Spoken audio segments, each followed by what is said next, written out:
Hello everybody, on today's card we have got how Liverpool are setting the pace, how much Chelsea suck and more from the Defence Detectives. He's Carl, I'm Sean, we're the Defence Detectives. This is 40 Hours, welcome to What's He Doing? What's he done? James Justin, what's he doing? What's he done? The definitive leader of the list now, like we just said. It hasn't learnt from his past 12 faults on this list. He has been on this list 12 times already this season and we are only halfway through. He's hilariously out of position. Will get you on the top of this list, clearly. But he'll definitely get you on the list even if you're not on the top. 13 now. 13. Lucky for some. Up next, City actually win a game. Win this one 2-0. Yep. And the fault goes to Victor Christensen. As the ball comes in from Savinho, Victor Christensen is marking nobody. And one of the bodies he could mark is Erling Haaland in the 6-yard box. Yeah. That's the wrong guys are not marked. Sort it out. Get on the list. What you do? Crystal Palace, Southampton. Oh, yeah. Daniel Munoz. What's he doing? What's he done? Crimes against the defensive arts here. Getting sent with a flip-flap by a right back. Munoz cannot stop KWP from rolling down the wing on this side. Taylor Howard-Bellis. He loves on this list. He gets mounted by Chalobah. And I believe that if you get used as a ladder by the opposition, you're going to get on the list. Oh, 100%. That is deserved. Either duck or jump. Don't let him have it to you. That's in like the fine print of the commandments. If you're used as ladder, on the list. Referees missed about 3 fouls in the box, but who cares? Okay, next up, no fault goal. What's he doing? What's he done? No one's done nothing. The return of the king for Palace. It's Eberechi Eze. Sledges one bottom corner from the edge of the box, and there's nothing anyone could do. Everton, Nottingham Forest. Now, last season would have been the most boring game. Yep. I didn't want to watch. Probably was. This season is like 2nd versus 15th. And that's an important game. In no perceivable universe should Jordan Pickford be on the edge of his 6-yard box. No. When he's got Chris Wood coming down on a volley. Okay? Chris Wood is a very composed man. He's going to lob you, Jordan, and he did lob you, and to make it worse, you attempted to save it and did not get him within the 6 feet of the ball. Flapped the T-Rex arms at it, gave Sean a great laugh. So awful. What are you doing? So bad.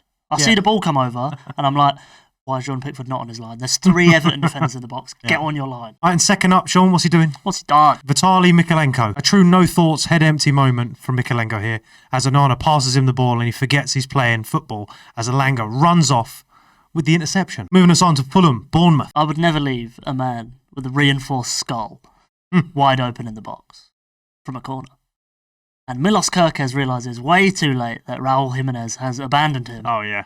And he's running to try. The jump, he's 6 yards behind him. There was no point in jumping. You do say get jump anyway. Yeah, I mean, fair play. He's listening. But Jimenez, wide open, picks a spot in the goal. Fulham lead 1-0. Sean's not going to be happy with this one. Sean, what's he doing? What's he done? It's Joachim Anderson, one of your favourite men.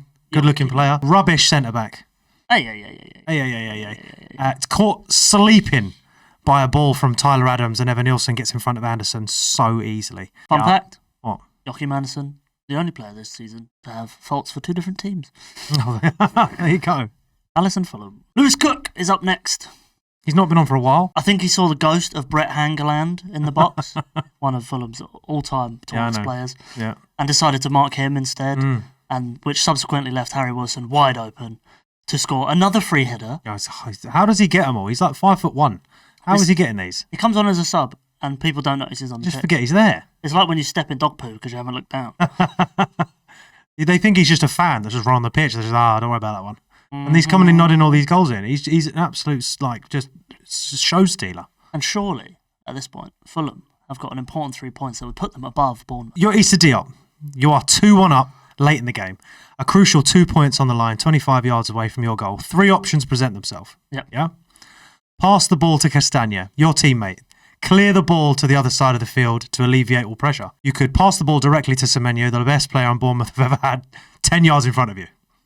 Which one are you picking? Was it option number 2? It wasn't option number 2, it was option number 3. Oh, what's he doing? What's he done? Get off the pitch, go and sit down, get on the bench. What are you doing? Those 3 options. When you've got 2 good options and 1 bad option, you have to be punished for taking the bad option. Semenyo is genuinely stood 10 yards in front of him, wide open. Just you're not going to give it to me. And that's Spurs Wolves.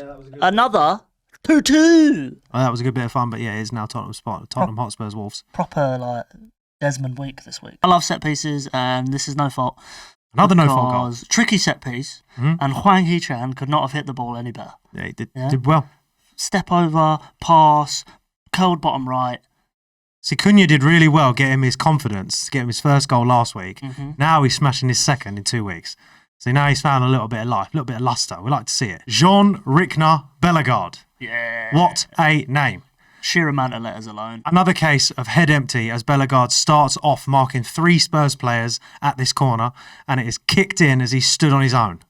You're supposed to move with them. Just pick one.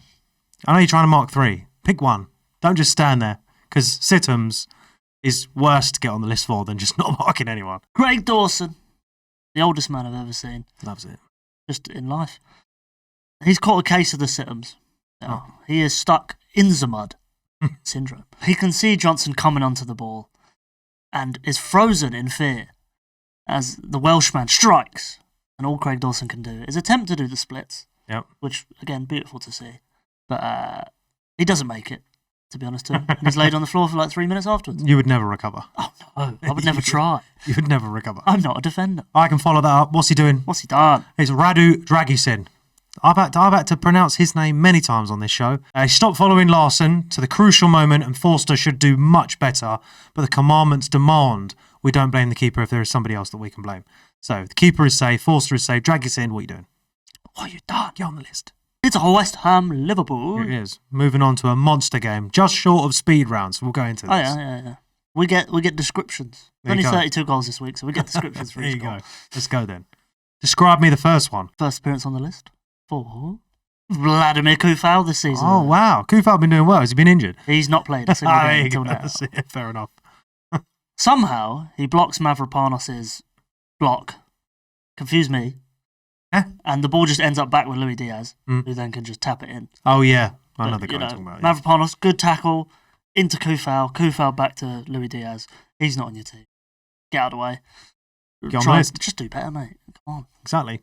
Second up, Konstantinos Mavropanos. One of, again, the best names that can be on this list from the Premier League this season. What's he doing? What's he done? Salah got the ball, then held L1 and just started spamming the right stick and miraculously gets past Mavropanos, who seems to have lost all the cognitive use of his legs. Oh, and Gakpo back to tap-ins. Oh, yeah. Nuts, 2 people, 2 double nutmeg. He definitely didn't mean this. Salah did all of that. Salah did all it. And Gakpo went, my goal, bang. The tap-in. How dare he? You're not allowed to touch it, mate. That's it. What an assist, though. Now, this has been the most confusing game of football I've ever had to watch, like trying to analyse defences. Because Carlos Soler has tackled Lucas Paqueta. They both play on the same team. Yep. No idea why. How have you done this? And Jones gets the ball. He then passes to Salah. Salah takes 1 touch and scores. Yep. What are we supposed to do? We're trying to detect for you. We are the defensive detectives. No, the issue is, Soler did great defending, just against his own team. Yeah.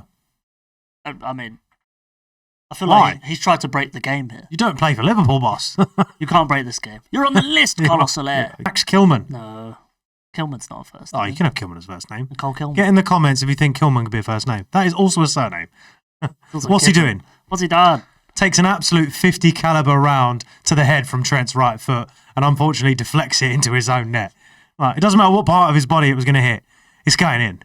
Unbelievable he was still standing. Donk.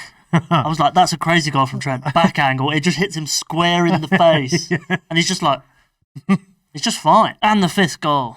Yep. Konstantinos Mavropanos at the double. Again. Sean gets to say the name. Oh, isn't it a nice name to put on the list? It's all right. It's probably 3rd best. Too many syllables, though. I would say 3rd best. 3rd best. Yeah, Crescencio still taking it. Yeah. And Boubacar Kamara. Yeah. He's playing too well at the moment. We digress. He's not getting on the list. There is a high potential that a Freaky Friday situation has happened and Mavropanos got swapped with someone in a wheelchair and they're rediscovering how to use their legs while playing a game of football. Because Salah barely does anything and Mavropanos forgets he can move and just falls over. I feel like Salah was bullying Mavropanos the whole game. The whole game. Salah was like, give me your lunch money earlier on in the game. He gave him it. And then he was like, give me a bike. And he gave him it.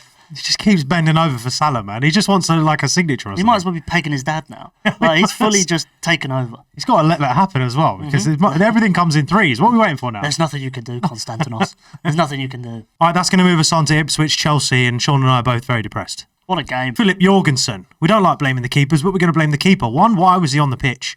Sanchez is bad enough, but Jorgensen, You're taking the piss. He did nothing. Ridiculous penalty to concede. He barely touched him. When I'm saying barely, he shouldn't have been anywhere near him anyway because the ball was well off. But barely touched him. Give pen, get fault. Axel Disasi. Yeah. Now, there's been some transfer rumours. Liam Delap has been talked about a lot. Mm-hmm. So when Axel Disasi passes him the ball and Ipswich go and score off it, yep. And maybe, like a little spoiler into the January transfer window, maybe they'll be teammates soon. I'm just hoping it's for Ipswich. I'm just hoping Disasi goes to Ipswich. I'm just hoping it's for Ipswich. I'm hoping he and Badiashile both go to Ipswich. No, we will have no slander for Badiashile. They can both go to Ipswich. We will have no slander have Bastoni for Badiashile.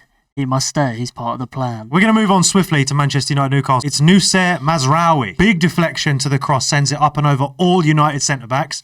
Not hard with Lissandro Martinez as one of them. And straight to Isak. Very unlucky from Mazraoui, but if you're going to hit it, if you're going to get in the way fully. Don't deflect it over to Isak. He's the Swede that will get the job done. Please don't do it. He's the new Zlatan. He is. Like, I fully expect him to go play for Barcelona, then go play for Milan, then go play for PSG, then MLS for a bit, then go play for Man United, then go to the MLS and have won absolutely nothing important. Exactly. But still, like, have still a great be a legend. career. Yeah. Lissandro Martinez. And the picture is important for this one. Aforementioned. Go on. The picture is important. Look at this picture. We're waiting.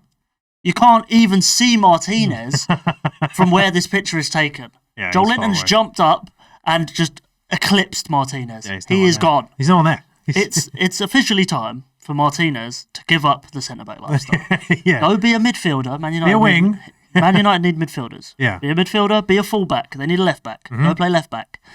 But centre-back, not for you, sir. He is getting bullied week in, week out. He needs someone to tell him, Lissandro, boss man, you're 5'9". Yeah. Get out of the back He claims line. he's 5'10". Maybe in, like, boots. Yeah. He's 5'10". Boots on concrete. Maybe in Tim's. Yes. Yeah. On his big boy step. There was a good, year and a half where it was like, oh, his height's not a problem. Now it's a problem. Now it's a problem, yeah. Because everyone knows how to bully him.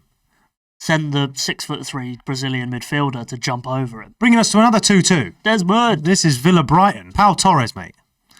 Magnetised to Joao Pedro. The same old reason, and Adingra is left with the whole box to do as he pleases. And as he pleases, it's planted into the bottom corner. Yeah. Is that hoop? Are we calling hoop? No.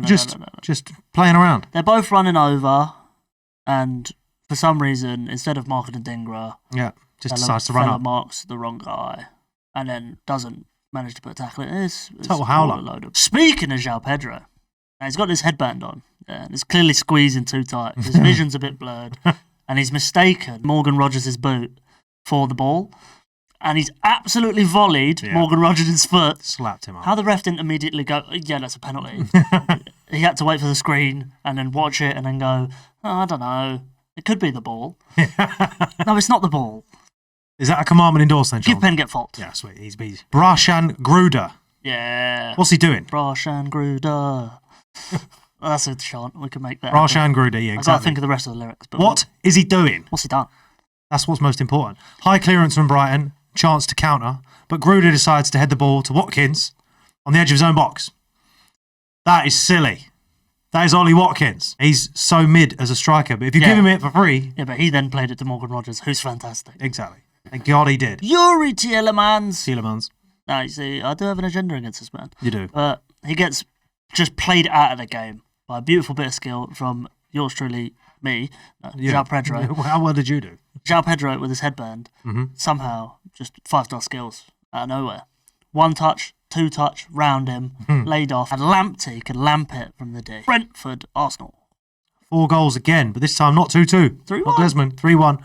Arsenal pushing forward, leaving Chelsea in their wake at the moment. Oh, us and Nottingham Forest battling for 3rd and 4th. Yeah, so it's not ideal at the moment for us. Letting all of the Italian defenders down as he sculpts his body into the only means that he will not block this shot. Mbeumo wants his move to Arsenal.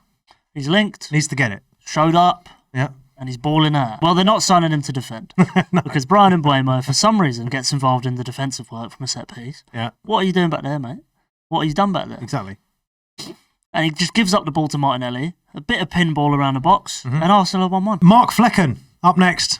Another chance where we got to blame the keepers. Yeah, we don't like blaming the keepers, Sean, but we got to blame him here because he failed to catch the cross. He failed to hit the punch. And if you miss the cross and you miss the punch, you're going to get the fault. Simple as that, you're getting on the list. What's he doing? What's done? Nathan Collins to make it 3-1. Mm-hmm. Quality assist to Martinelli.